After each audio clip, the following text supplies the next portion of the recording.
go in something like that. When this is in, as you can see,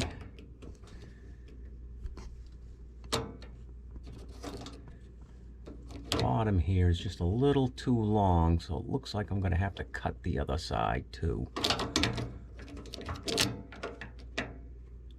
But basically this will just slide up, prevent that from coming on, and this is where we're going to put the generator interlock.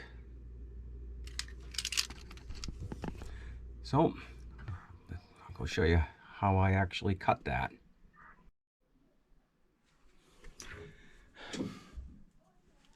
Wait, what is that?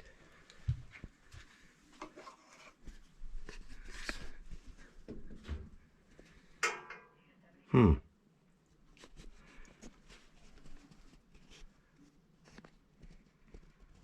that's not good.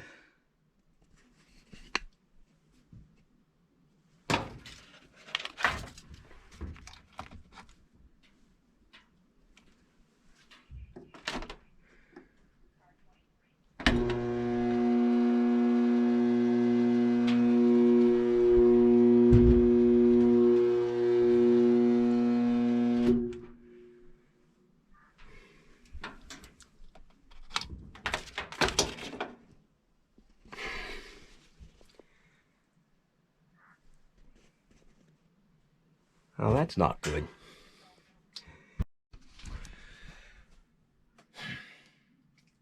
I'm going to do the right thing here.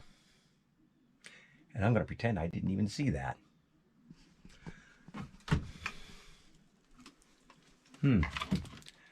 Bacon. I could use some of that. I think I'll go cook some bacon.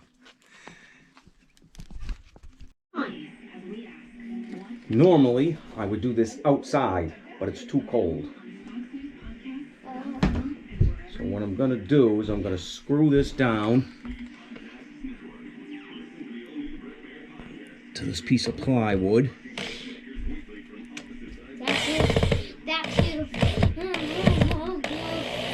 That you've had over there years and maybe even more years to come.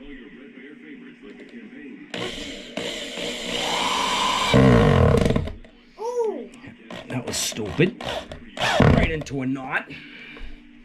All right, well that's good and sturdy. Yeah. That's not going anywhere. Yep. What about the other side? Oh. So what we do now is we're going to get the saw out. You probably need to clean up after this, though, right?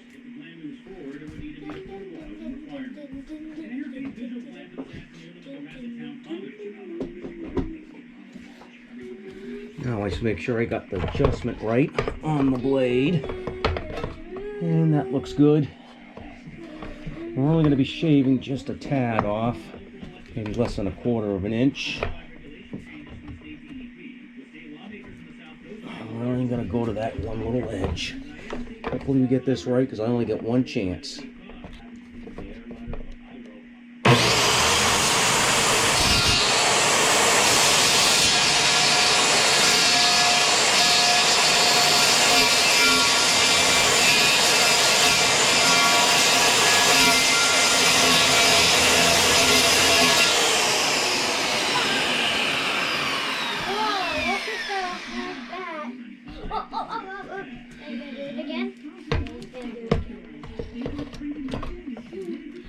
Here we go.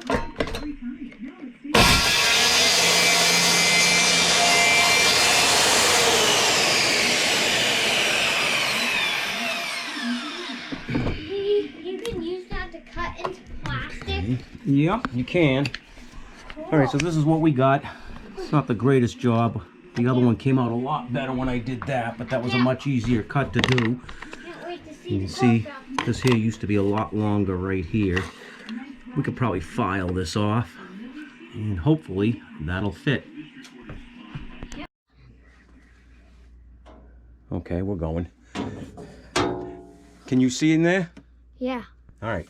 As it turns out, I also had to cut this end down here off, because that was going to be down way too low. So when I got it to go back up, it would still block the circuit breaker. Right now, this circuit breaker is just imitating the 30 amp that's going to be in there for the generator. But this is generally how it works. Once I put this in like so, you can see this is still going to lock the generator out if the main is on. I'm not cutting the main right now, but then when you cut the main, it'll be allowed to slide up like so, and then you can pop the circuit breaker back on. There, now we have internet back on. Now I have to take all this cover off and finish wiring. Yeah, jeez! Oh, that's not live. All right, you don't go anywhere near this. That's what it looks like inside after you get the cover off. Pretty cool, huh? Now, I have to take this and shut this off. But when you shut this off, okay, you can never touch that or that. Do you know why? Why? Because those still have electricity coming in. Did I what? Did you video on taking that off? No, there's only 6 screws. I'll explain how to take that off later. The secret to it. Now, when this is on, look, you won't go anywhere near here. All of these down here, those are live. Don't touch those. There's electricity going through those right now until I shut the main breaker off. Now, for the rest of this job, at least this part of the job, you can't be in the basement with me, okay? Okay. And I'm going to have to shut the power off. And hopefully you won't hear me go, yeah!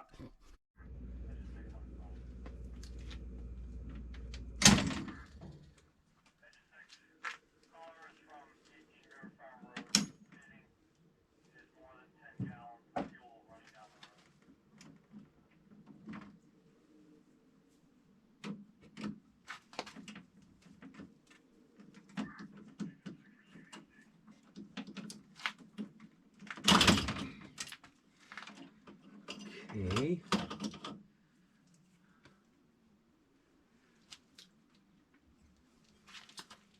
Oh, this is just great. I can't see shit. All right. What we got to do here is I have to extend these 2 breakers in order to get the generator breaker in. I don't know how well you guys can see that in this light. I'm going to do this one at a time. It's the second light here.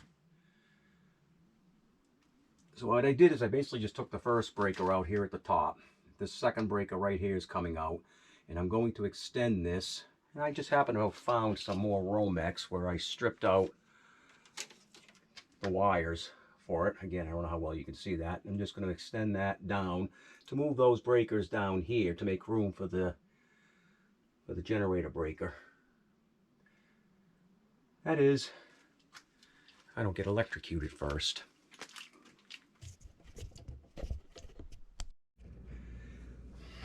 Okay, so I got the 2 circuit breakers extended, mostly in the dark. I need to get a new flashlight here because I can't hardly see, so I know you guys can't see. That's why I stopped the video. But I brought them down. They're down to the lower bottom down here now. They are currently off.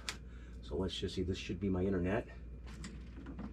And yep, it came on. And the upside, no sparks.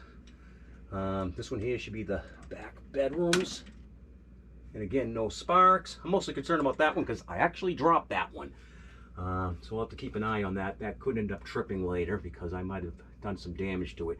Now it's just a matter of installing the 30 amp circuit breaker for the generator and knocking a punch through to bring my 10 gauge wire down and securing that in. And we should be ready to test everything, I think. I don't know. What do you think? Alright guys, I got a new flashlight. I already knocked the punch out up there. I think I might have made it a little too big, but at least I can get the wire in. A little secret to these, when you're doing this, make sure you put your little clamp on here first, because once the wire's through, you don't want to have to pull it back out. So what I do is I always kind of slide it up somewhere so that it's there, ready to be used once you pull it through. And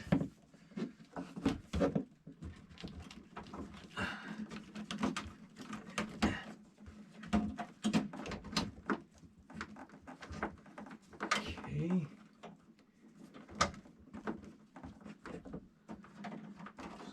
Here, and I know you guys can't probably see with my hands in the way, but you'll see in a minute here. And you can see now I'm pulling it out away from the box. We'll be able to situate everything afterwards. But my primary purpose for doing that is to make sure that we don't come in contact with these two things. I shouldn't be using my finger, but it's going to be pretty fine right there. Looks like we got enough coming down here. All right, I'm just going to open up that casing a little.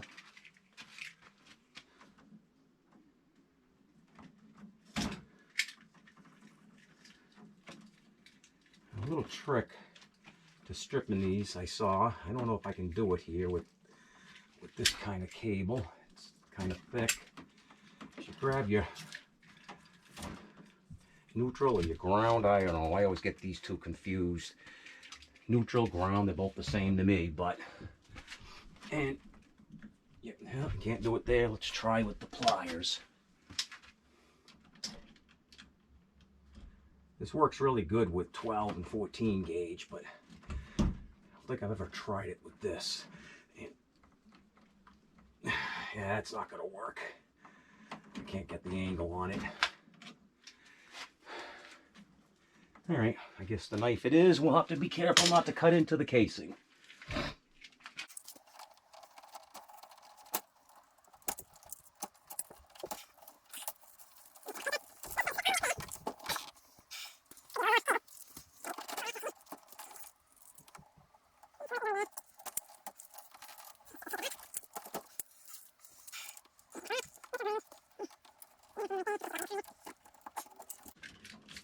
Oh, and one more little hint. I'm married. I did take the ring off. This is about the only time I ever take my wedding ring off. Well, we won't talk about that. But you don't want any jewelry anywhere near these, because those are still live, and jewelry can be very, very conductive. So I do remove my jewelry. I really should be wearing some sort of insulated gloves. I kind of like to live dangerously sometimes. Oh, by the way, don't do what I do here.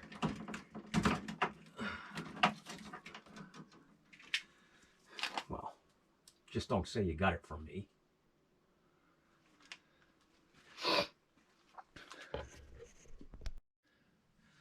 Okay, let's not forget to slip our collar on. I'm not sure how I'm going to get that up there, but let's see if I get this loose enough to slide it down. Maybe loosen that up a little more. You know what? I'm going to turn this, because I'm going to need to be able to get to those screws.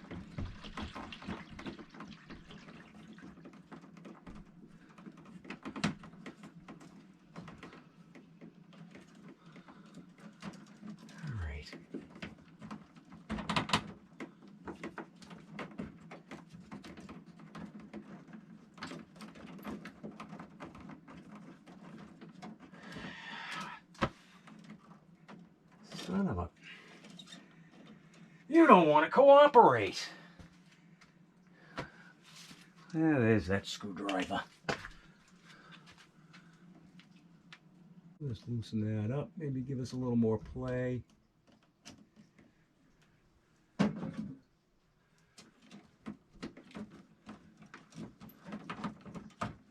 right, we're in.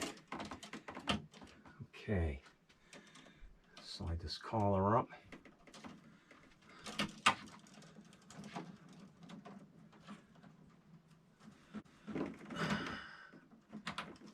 We were in.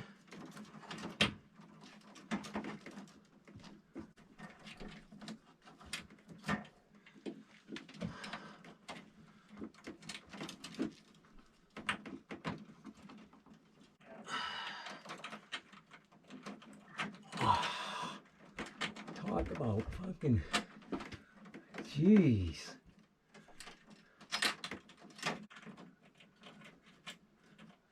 There just isn't enough room to maneuver in there. Move over. Fucking paper's in the way still. There it is.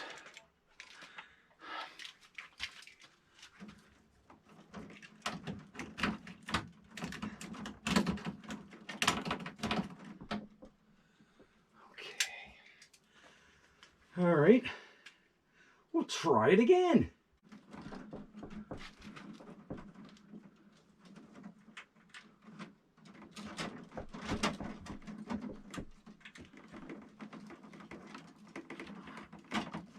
Ah, come on. That son of a bitch just doesn't want to. Ah.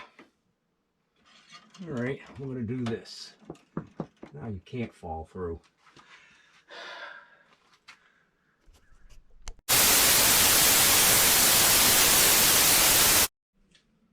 .21 gigawatts? Tom, what was I thinking?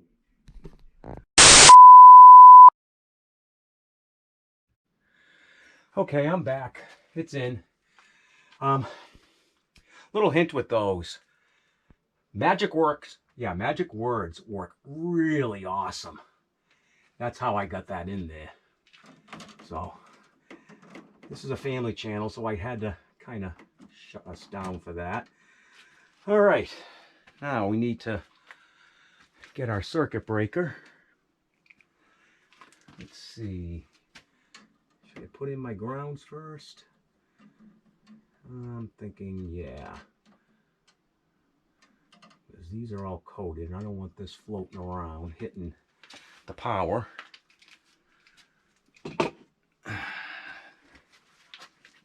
So,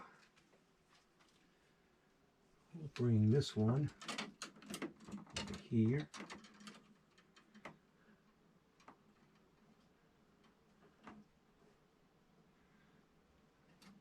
I think I want to tuck that in there behind here. Like that.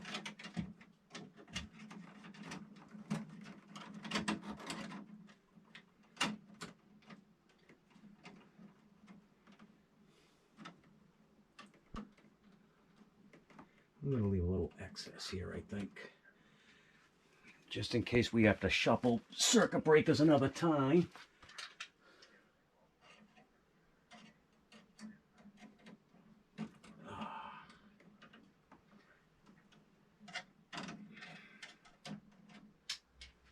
Okay.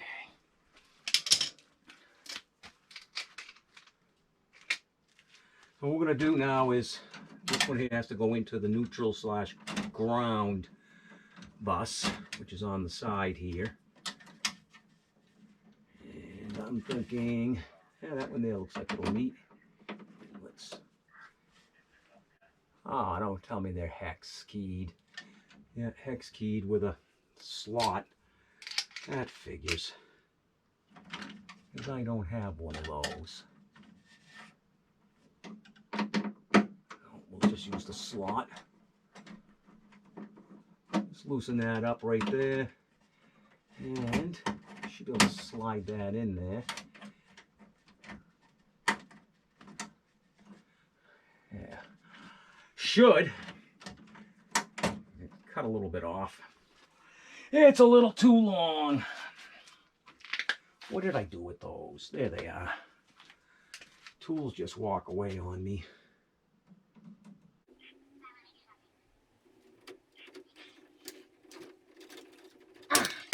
My eye!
Now, when you're putting those through in the bus, make sure that you see them poke through, coming through the other side. That way you know you got a real good connection seated. You can see up here at the top, they did the same thing. I probably could have gone on the other side here, but I didn't want to mess with those being in the way. So,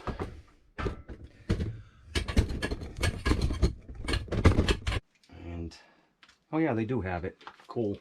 I don't know if anybody can see this, but if you look on your circuit breaker, right about here, and this is where the wire is going to go in. The wire goes in here, but on the side, usually on one side, it'll tell you how far over to strip it. So that way you don't have it stripped out too much or under too much. Let's see what we got here.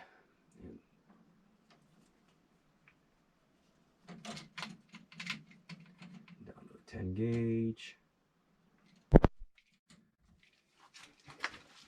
And that should do that one. And this one here about the same.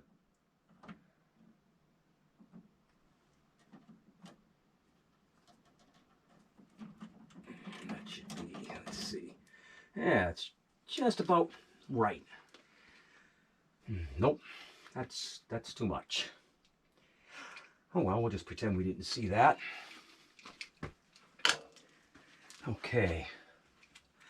Now, it doesn't really matter because the way this is going to work, black can go to either side, red can go to either side. Basically, the way the generator works, the power that's being sent in, you get 120 volts on this side, 120 on this side. What's going to happen, come on over here so you can see. Don't be afraid.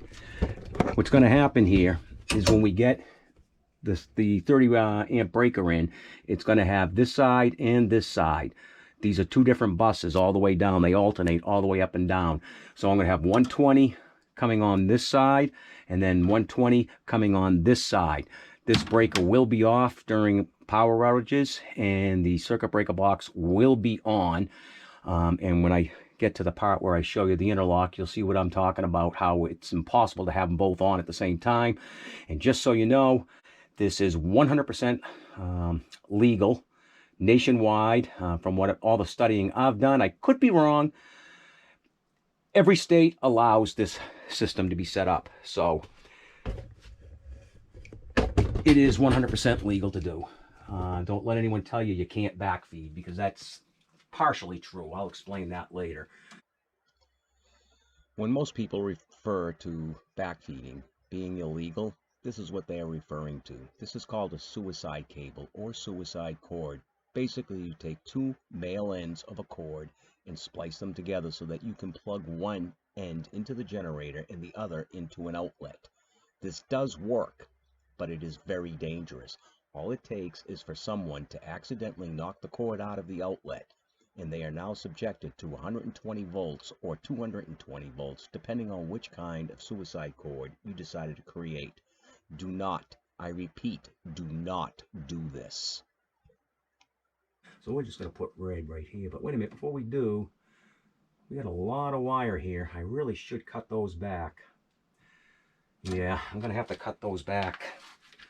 I don't like having that much excess on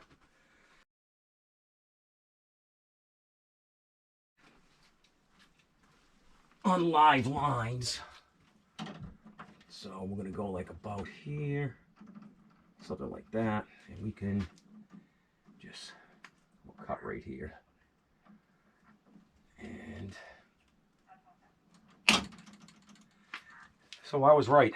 We didn't have to worry about how much I overstripped that one. See? Okay, I didn't know that I was going to be too long, but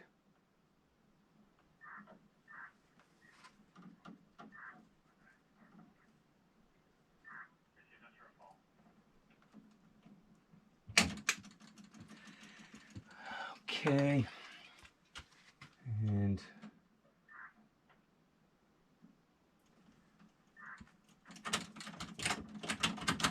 strip that down. That's a little too much. And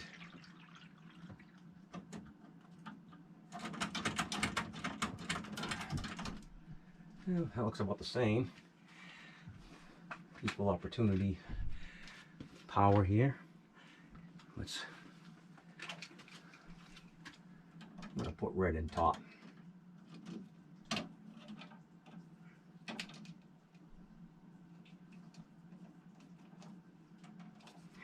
And that ought to do it. You should be able to pull on that and it shouldn't come out.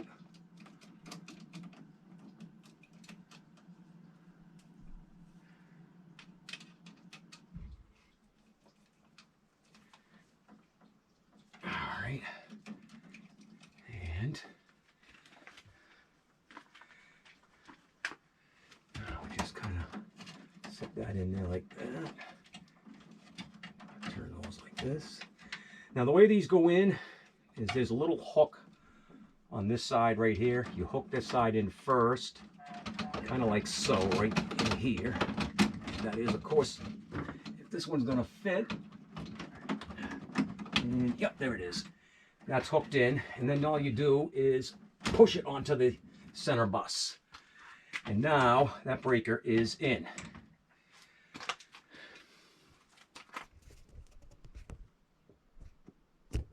Come over and take a look at the work before we power it on.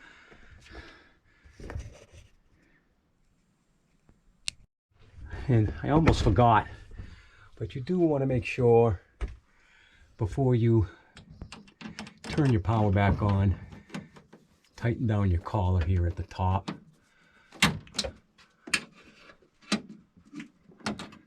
And when you're tightening this, it just has to be kind of snug. You don't really want to like squeeze into the casing too much, because then it will break the casing. And you don't want contact with power. So I think now we're ready for power. Let's see what happens. And well, that's a good sign.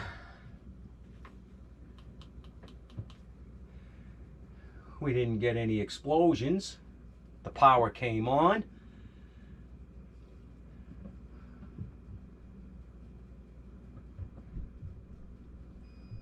And watching my internet here.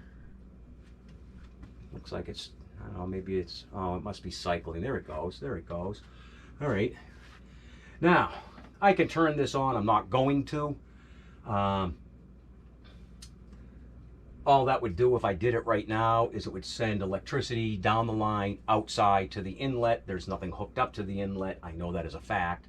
So it wouldn't do anything. Although I wouldn't recommend doing it if you had a child or somebody out there playing with it, or anybody for that matter.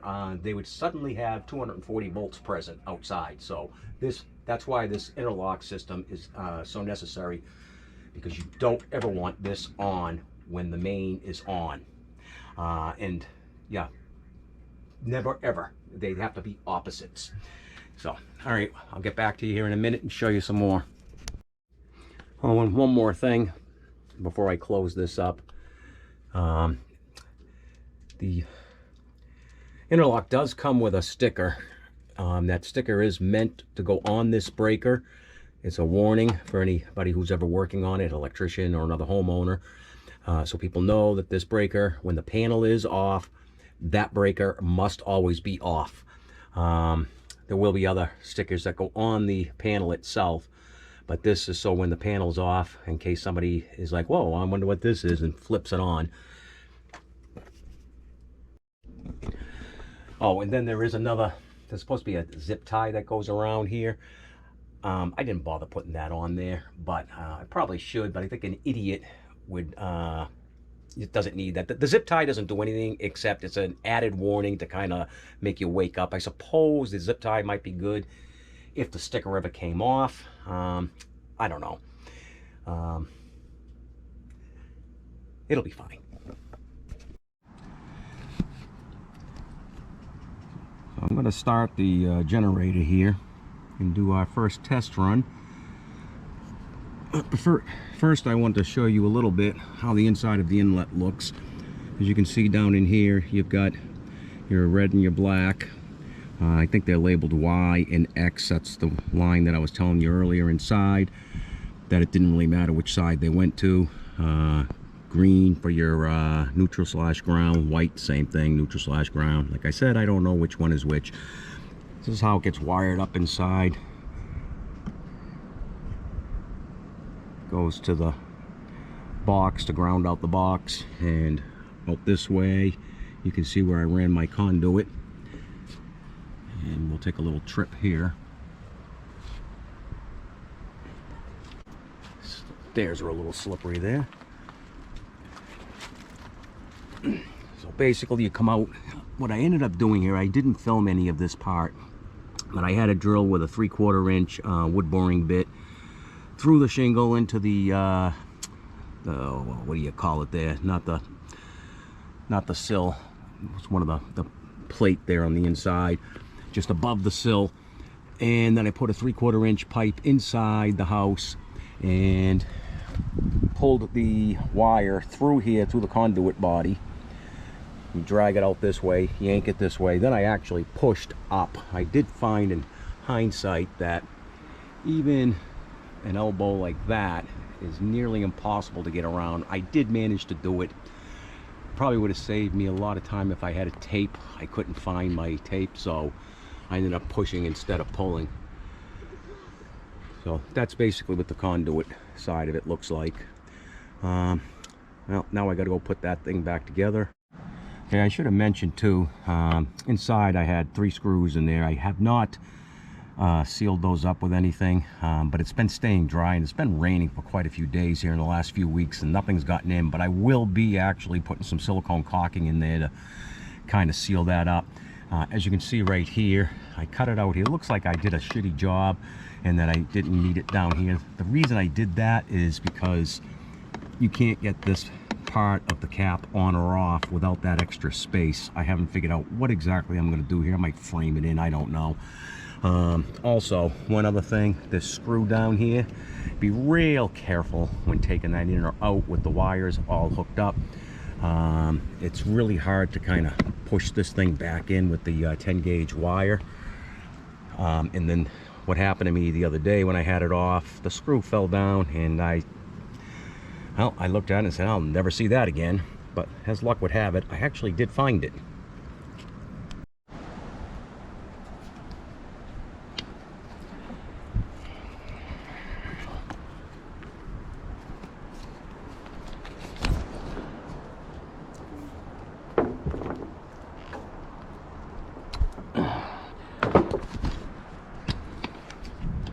Alright, so what we're going to do is I'm going to plug this in first. My eyesight is terrible. In, twist, and that should do it. Now, just as a point, when I first did this, I do have some problems with this Reliance inlet.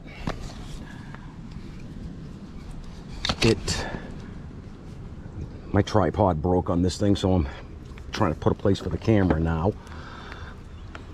Just lift this up, and you just got to line this up right here. This was part of the reason I put it up this high, so I could actually see without having to bend down to look at where the inlet was.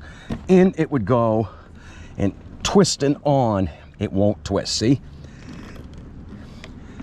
So what I did for that, what I found was that the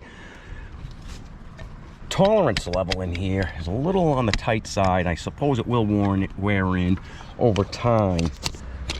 But what I have from my research, what I have found is these things here generally are a bit stiff when you first buy them. So what I did was I just put the channel locks on and a little twist. And the first time I did that, there was a real big crack noise, but I checked everything out, and as you can see, you can't pull it out now. So that is locked in. I have no idea how much of that got on camera. And now we'll start the generator. You come over here. Yep, a little bit of choke. Okay.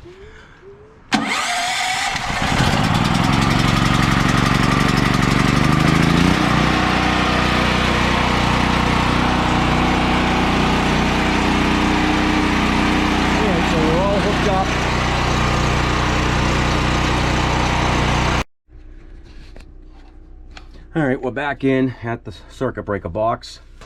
This should be live now. We haven't turned it on, so first thing we're gonna do, and there's a good sign.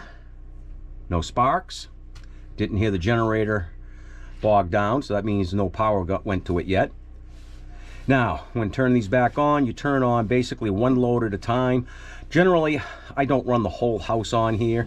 That generator probably could run the dryer. I will leave that off during power outages, of course. But let's get some of these going here. This is the back bedrooms. That should be my internet. Yep, and that just popped on. Hot water heater. You try to pick your loads. I know the hot water heater, basically that's only running a fan because it's a gas hot water heater. The fan is really for an exhaust, that's it. That one there is a, yep, that's our light in here. Okay, we control this circuit, this, yep, that one there was a heavy load right there.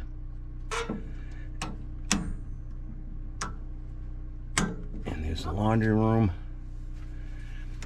That's the dishwasher, which we don't really need, so we could shut that off. Not using it anyway. And then I got my two electric heats, which I've never really tried because I don't really use the electric heat in this house, but, and like, there it is. Things powering on. The generator bogged a bit.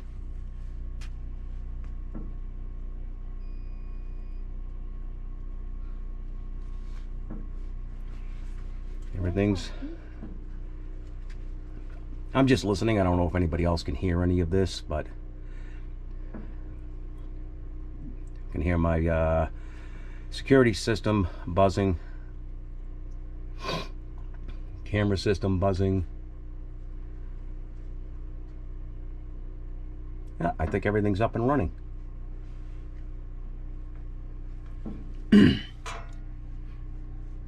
All right, so now we just simulate. The power is now restored. That's the biggest issue with this setup. You don't really know unless your neighbor's lights come on or something to that effect. Or I generally go by my next door neighbor who has a Generac, and his is automatic. If his shuts off and it's off for a while, I know the power's back on. So we'll cut that, slide this down, and now we're back on street power.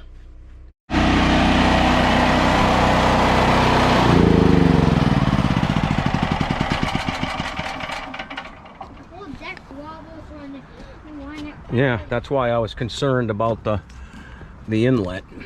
Oh. Now, comes out real easy to twisting off, but twisting back on for some reason doesn't like to go. And then that closes up and we're good to go. Bring this cord and put it right by the circuit breaker box. Pictured here are the two possible interlocks that could have gone on my circuit breaker box. As you can see, both look very similar. The one on the left is a bit bigger than the one on the right. I ordered the one on the left, and it was the one on the right that I needed. So instead of getting a ruler out and I don't know, maybe actually measuring like they did in this particular picture on the site, I just decided to throw caution to the wind and order this one instead because it looked prettier. I suppose I could have tried engineering one like this creative individual did, and I did try. I actually had a template for this one made, but then I realized that might actually involve measuring. 300 cubits, 50 cubits, 30 cubits? What's a cubit?